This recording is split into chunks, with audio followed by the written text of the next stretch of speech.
तो आज हम गए थे डीमार्ट और बाहर से ही पता चल गया कि कितनी भीड़ होने वाली है और अंदर जाके तो ठूसा ठूस भीड़ ही हो रही थी। एंटर होने में ही हमें 15 मिनट लग गए और जाके देखा कि इतनी भीड़ हो रही थी। देन फर्स्ट काउंटर पे ही हमें मैगी दिख गई। मैं सारी तो लेना चाहती थी लेकिन एक भी नहीं लिया। एंड देन स्टेशनरीज आइटम्स लिए मैंने क्योंकि मेरे कॉलेज खुलने वाले थे एंड मुझे बहुत कुछ लेना था। ये geometry box, glue and then कुछ नोट्स बुक्स एंड ये बॉटल्स भी लेना था मुझे और मेरे पापा ऐसी बॉटल सजेस्ट कर रहे थे।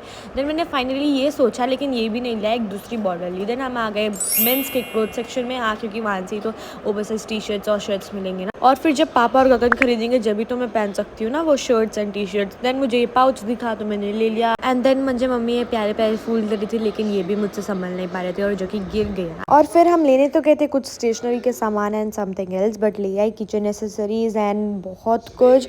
एंड फिर बिलिंग करने में ही हमें आधा घंटा लग गया क्योंकि इतनी भीड़ हो रही थी। दी लास्ट मोमेंट ये याद आया कि चीज़ और अभी कोल्ड ड्रिंक्स लेना है। फिर फटाफट भाग के गई बिलिंग के काउंटर पर और देखा कि कांच के ग्लास भी लिए थे हमने एंड ये कुछ बटर नाइफ्स जो कि मुझे बहुत प्यारा लगा। एंड देन टोटल अमाउंट कुछ ये हुआ था। बाहर आके हमने चीज़ पॉपकॉर्न खाए और मम्मी पापा ने ये कुल्फी ले ली थी जो कि थोड़ा मैंने भी खा लिया। देन फटाफट कपड़े चेंज करके हम आ गए थे बाहर डिनर को क्योंकि ऑलरेडी लेट हो गया था डी मार्ट में शॉपिंग करते करते। एंड देन यहाँ पर कोई नहीं था तो हमें लगा कि पता नहीं कैसा होगा खाना वाना, but it was really good. मतलब हमने एग बिरयानी मंगाई थी, एग करी मंगाई थी एंड देन ये नूडल्स मंगाए थे स्टार्टर में, naan and then dal. Everything was good, I like it very much and that's it for this video. Bye bye.